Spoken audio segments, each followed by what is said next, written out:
Hello there, YouTube. I am Necrostevo, and it's time for week number 9 here in Low Tier Mayhem.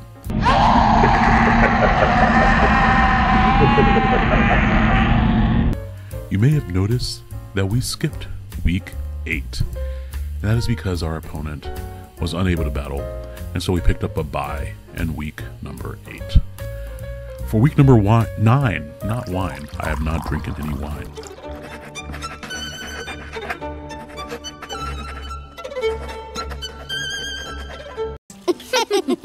For week number 9, we are up against Tone and the Miami Palafins, so be sure to go check out his information in the description.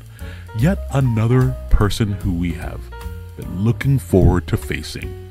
Tone actually has several videos that are great for understanding how to build and prep in draft, and I actually used several of these videos when I was getting back into draft last year for PPL season 3, so be sure to go check his stuff out in the description.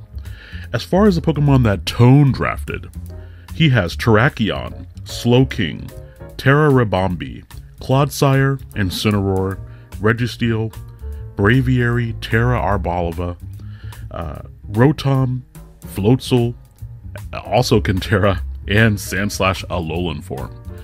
For this matchup, I was expecting to see the Terrakion, Slowking, Terra Ground or Terra Fire Ribombee, Clodsire or Registeel with Incineroar and either Rotom or Floatzel.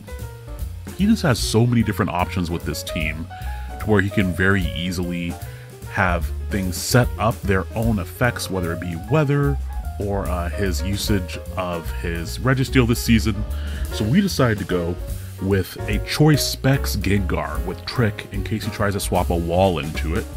We also have a Choice Scarf Flamigo because it outspeeds his whole team after Scarf, and he doesn't have anything that can really handle the dual stab of it. And then finally, Choice Banded Arcanine. We're going one of each of the choice items this week. And Arcanine I am bringing with Justified because if I get hit by a knockoff from Incineroar, then I will get a +1 boost and I will still be able to switch up moves while I'm doing a lot of damage. To round things out, we have Terra Poison Mesprit with Light Screen, Knockoff, Reflect, and Light Screen, Draining Punch, Psychic Noise, and U-Turn. I changed the moveset on Mesprit like 6 times because I couldn't decide what to bring.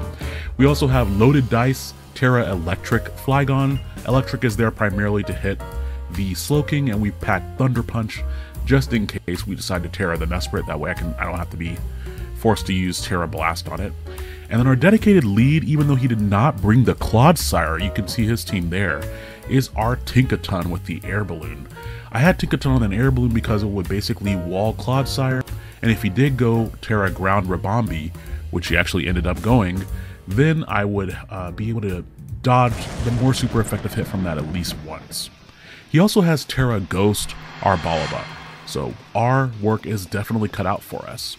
We do go with our dedicated lead, but he leads Incineroar, and I was very tempted to get my rocks up right in the face of Incineroar, but figuring that he would either go for a U-turn or knockoff or maybe even the fire move, I'm just going to go straight out into my banded Arcanine right in the face of it.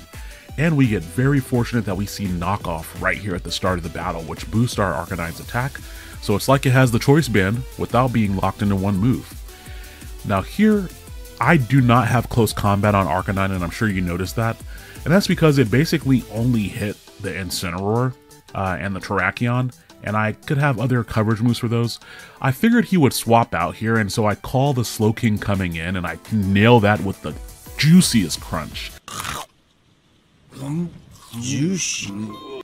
And now I figure he's going to swap again, and he does not have anything that can take on a +1 Flare Blitz from Arcanine. So he brings in Terrakion to do just that, but I get a crit. That did a ton of damage, and now he's in range of Extreme Speed. Now I was very close here to just clicking Psychic Fangs, because I thought he actually might go back out into another Pokemon here. But I ended up clicking Extreme Speed because Terrakion does naturally outspeed Arcanine, and I didn't want to lose Arcanine just for no reason. But Tone makes a good play and he goes out into Rotom, which is immune to the extreme speed. Now here, Arcanine naturally outspeeds Rotom, and so I thought, okay, if this is some sort of support annoying Rotom, I just want to get damage on it.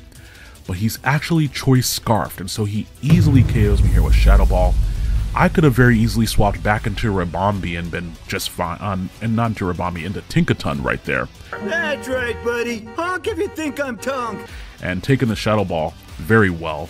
But we lose Arcanine, but Arcanine did great for the first 3 turns of battle. Going back out into Tinkaton now means I am able to either get up my Stealth Rock or go for a knockoff. I kind of waffled on it. Do you like waffles? Yeah, we like waffles. Because I didn't really know what would be better. I figured he would swap out here, and so I do decide to go for Stealth Rock. Incineroar comes back in, and the Intimidate hits Tinkaton. Now we're back at the start of the battle here. But I figured after seeing that knockoff damage that he must not be that much invested on the Incineroar, so I thought that he, when he hit my Arcanine, that he was a more defensive Incineroar. I do outspeed him and I get rid of his heavy-duty boots, which means when he switches in, he'll take the Stealth Rock damage. But he has to have at least some offense here because he cleanly one-shots my Tinkaton, and my Tinkaton had max HP and near max speed, like enough speed to outspeed Rotom without a Scarf. So he had to have had some offense there. So thinking that I could scare him out, I had a few different options that I could have gone into after Tinkaton was KO'd. And I chose Flygon because I figured he would be scared out, he would go out into the Arboliva. Now, if he did that, then I would want to get damage on the Arboliva, and so I went for Scale Shot, and he stays in and goes for Will-O-Wisp. If I had just Earthquaked, I would have just killed the Incineroar, because we know it doesn't have Shuka Berry, because we knocked off the heavy-duty boots. Now, I did not go for Earthquake because the Arboliva switching in, it would have basically taken negligible damage. But yeah, I should have just gone for the Earthquake there. We made some ballsy predictions early on, and I should have just gone for the safe play. That being said, based off of the damage that he did to the Tinkaton and knocking it out, I was like, oh, maybe he's not that defensive after all, and I can knock him out with a Scale Shot or an Earthquake. And so I thought I would knock him out either way. But here we just barely don't knock him out, and he ends up burning us. Do they burn? Now before this battle, I switched Flygon's moveset around a lot as well. We actually had a Terra normal Flygon with Vacuum Wave, Boom Burst, Earth Power, and Throat Spray with Agility is what I had before, because the Boom Burst would activate the Throat Spray and then I could Agility up and then have Vacuum Wave for things that are faster than me, like the Ribombee that might just need a little chip, or more importantly, the Terrakion. So that does not work out there. Here I did stay in and go for Dragon Dance because I figured he'd either swap out or maybe he would just attack. And even though I was at -1 defense, I was like, if he swaps out, then I might be able to pick up a couple of boosts here. He ends up staying in and going for knockoff, which sucks. But I did also figure that I could live it from that range, because now I don't know what his investment is, but he's not max attack, he's also not max defense. So I figured I could live it from that range. We do end up taking the Incineroar down, and he goes out into the Arboliva now. We hit 3 times with that move, and at the end of this turn we're going to get KO'd no matter what, whether it's by the burn or by the Arboliva, and he goes for Strength Sap. So he's able to get back to full HP while my Flygon goes down. So I really was not satisfied with how I utilized Flygon here. If I had just gone for Earthquake, he would be down in Incineroar, and I'd still have Flygon at full HP and not burned. That is okay though. We're going to take this opportunity to really show our big feelings here. I just have a lot of feelings. Mesprit enters the field, and we're going to use Terra Poison and set up our Light Screen. Light Screen here will enable me to bring in other things on the Arboliva and have them take a lot less damage. Tone also terrastalizes, and he terrastalizes into the Ghost type, and so that means we do not have to worry about Terra Ground Ribombee later. We do still need to be wary of Terra Blast like normal, so I had that in my brain. But since we set up the Light Screen and I'm no longer a Psychic type, that Terra Blast Ghost does no damage. Unfortunately, since he has the Terra Blast Ghost, I can't just swap in Gengar here. I do go for U-turn thinking that he would swap out to something else, but he brings in the Terrakion, which lives on 1 HP, and I was like, crap. Do I go out into Gengar and hope that he's not dual scarfed, or do I go out into Skittles? Here, I'm going to go to Gengar and hope that he does not have double scarf, is what I'm hoping. I also had a version of this team where Gengar was scarfed, and that's going to come into play in this battle as well. Here, if he's not scarfed, I outspeed because I'm a max speed Gengar. And Gengar goes for Shadow Ball, so he is not a scarfed Terrakion. So Terrakion goes down, and then we wonder who he's going to swap into. He's going to actually end up bringing out the Arboliva. Now, since it is a ghost type instead of its normal grass normal typing, I can hit it with the Shadow Ball. And usually Arboliva will be able to take a Shadow Ball from Gengar. However, when I am Specs, unless he happens to have the Kebia Berry to decrease the ghost type damage to his ghost type Arboliva, Specs Gengar is going to blow Arboliva away, unless it were like Assault Vest Max Special Defense or something like that. So here, Gengar grabs another KO, and Arboliva goes down. So a little bit of a revenge there for Flygon, and that also means that the crit earlier on the Terrakion might not have mattered just because of how he ended up bringing it back in. Now he goes out to Ribombee here, and I was like, I only have 1 turn left of Light Screen. That is not good. Now I can definitely live a Psychic Noise from this range because the Light Screen is still up. But he goes for Quiver Dance, which raises his special attack, his special defense, and his speed. I go for the Specs Shadow Ball, but because he raised his special defense, this is no longer a move that KOs it.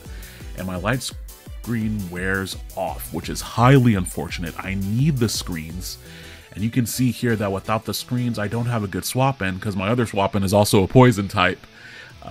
Basically, everything in the back is now weak to Psychic at this point. So I let Gengar go down because I can go into Mesprit, live any one hit, and then set up my Light Screen again. Now this may be all for naught. Not these pieces. Yes, not those pieces. Why not? Because it's all for naught. But as long as he doesn't set up another Quiver Dance, I should be able to KO him from this range with a Psychic Noise. So he goes for another Psychic Noise, which does a ton of damage. However, we are max HP on this one with Sassy Nature. Or no, with Relaxed Nature, excuse me. So we're like max defense, but we have a lot of HP investment. So we do get up the Light Screen. I do not eat my Citrus Berry, which would have helped out here. I didn't eat it because, of course, he hit me with Psychic Noise, which is just like, I guess that's, is it like trying to eat with tinnitus? Is that why you can't heal when you have Psychic Noise? Or is it blocking your chakra points like Hinata? I don't know. I don't know why I started talking about Naruto. But that's what Psychic Noise makes me think of, like when you're having your chakras blocked and you can't have the full flow of things in your body. We do live one of those moves. I think I could have lived another, but I think I got a low roll on my Psychic Noise into the Ribombee because I definitely thought I was going to be taking Ribombee down. Since Ribombee ended up living here, super unfortunate because we remember we set up the Light Screen, but since Ribombee ended up living against the Mesprit, now it means that it gets a hit off against my Skittles, and now that means that Rotom will come in and be able to finish off Skittles. So a little bit of a checkmate position there. If I had been able to KO that Ribombee and have my Flamigo at full HP with the Light Screen up, then I would have been able to come in and lock into the Brave Bird and get off 2 hits here. Yeah, because you saw how much damage the Moonblast did at +1. Thunderbolt would have done significantly less damage with the Light Screen up. But alas, Tone, thank you for the battle. Very excited to get to battle you. And that will unfortunately be the end of our run in low tier Mayhem. I have thoroughly enjoyed my run this season. Let me know if you all would like to see a draft recap video.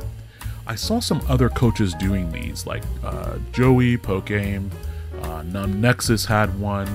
I enjoyed Seabad had one, I believe, Amber had one as well, so did Shroom Raver, and I really enjoyed the overall vibe of the videos and just the reflection at the end of the season. So let me know if you all would like to see something like that from the Victorian Shadows and myself. If not, that is okay. I might do it anyway, because I'm doing it for me. But that is the end of our season. Thank you all so much for watching. Thank you for being here. I hope you're having a wonderful, beautiful night. If not, you know where to find me. We'll make it right. And in the meantime, I'll talk to you later. Good night.